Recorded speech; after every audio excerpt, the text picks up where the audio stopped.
Welcome to drbetrust.com. I am Dr. Hemant Kumar. What is the effect of high blood pressure on my body? Can high blood pressure affect my heart? Can high blood pressure have an effect on my kidneys? Can high blood pressure have an effect on my sex life? Let us answer all these questions.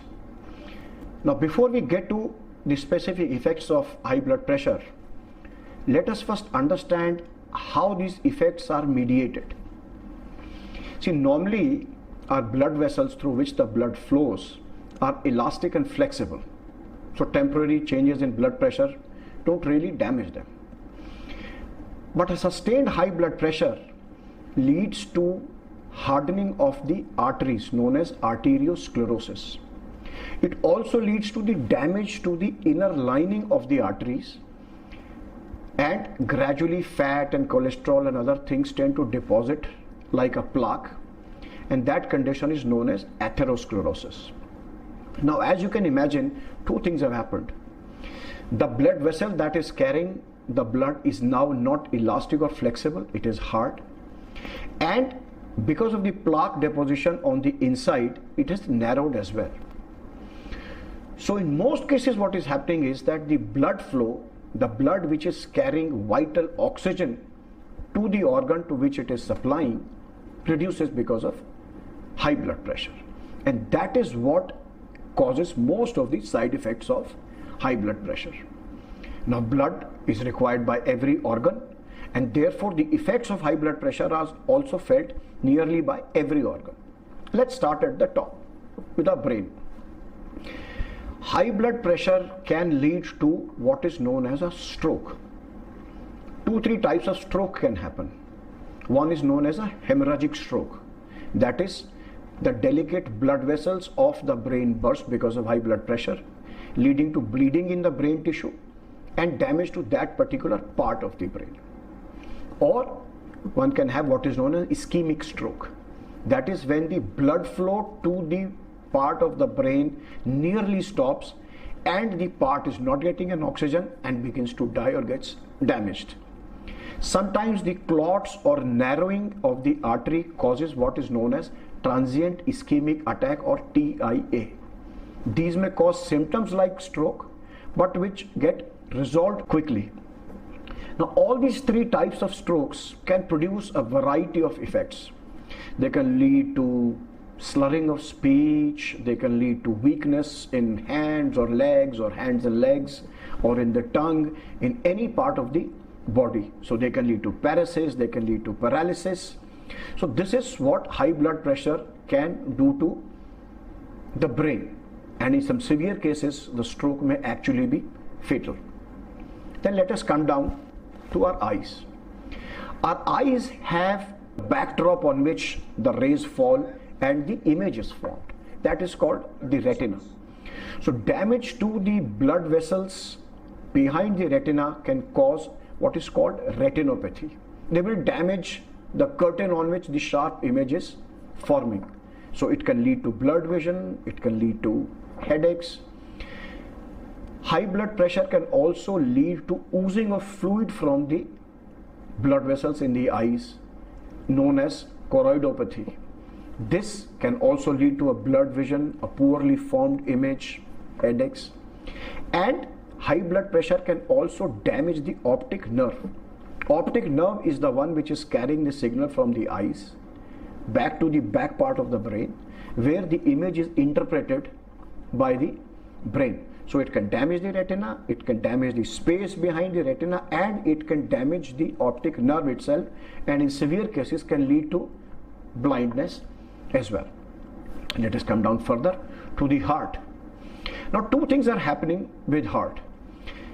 If the blood pressure is high, that means the pump, which is the heart, is having to work harder. So as it is having to work harder, the muscle of the heart tends to bulk up, which paradoxically now requires it to be supplied with more oxygen. So 2 things are happening.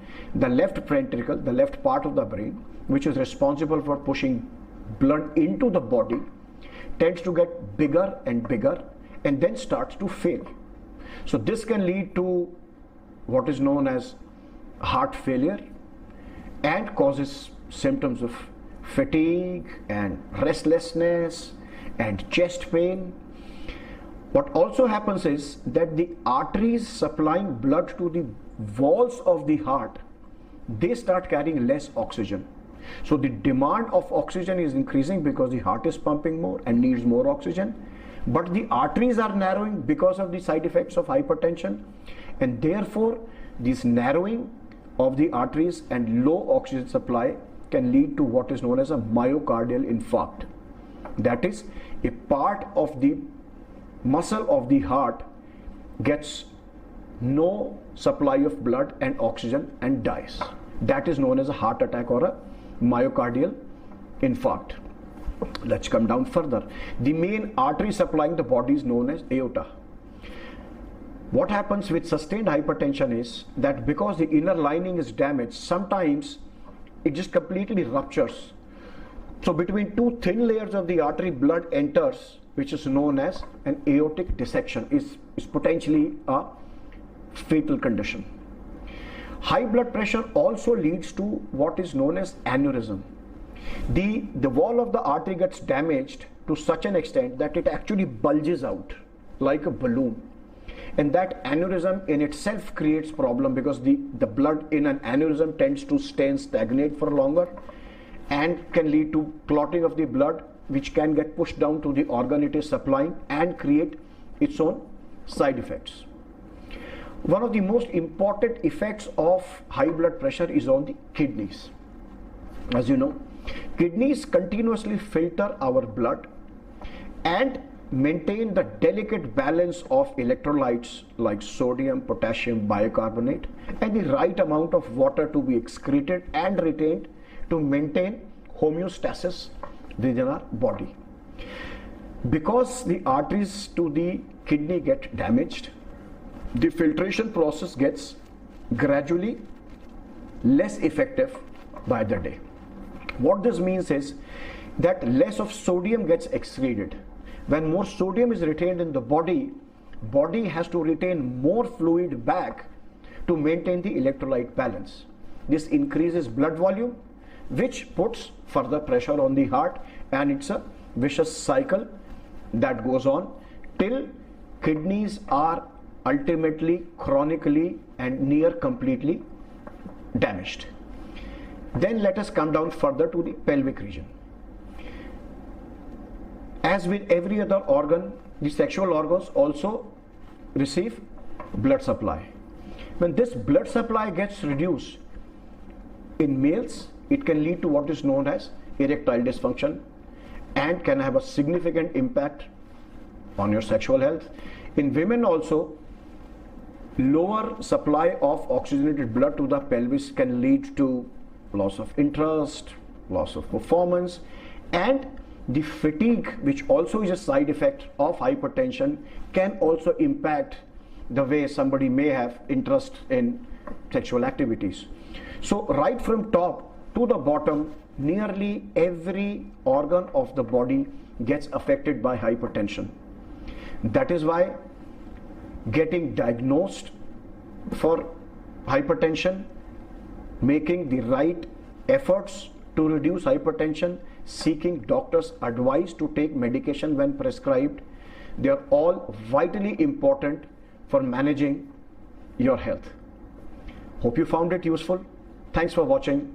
For more such videos, visit drwetrust.com.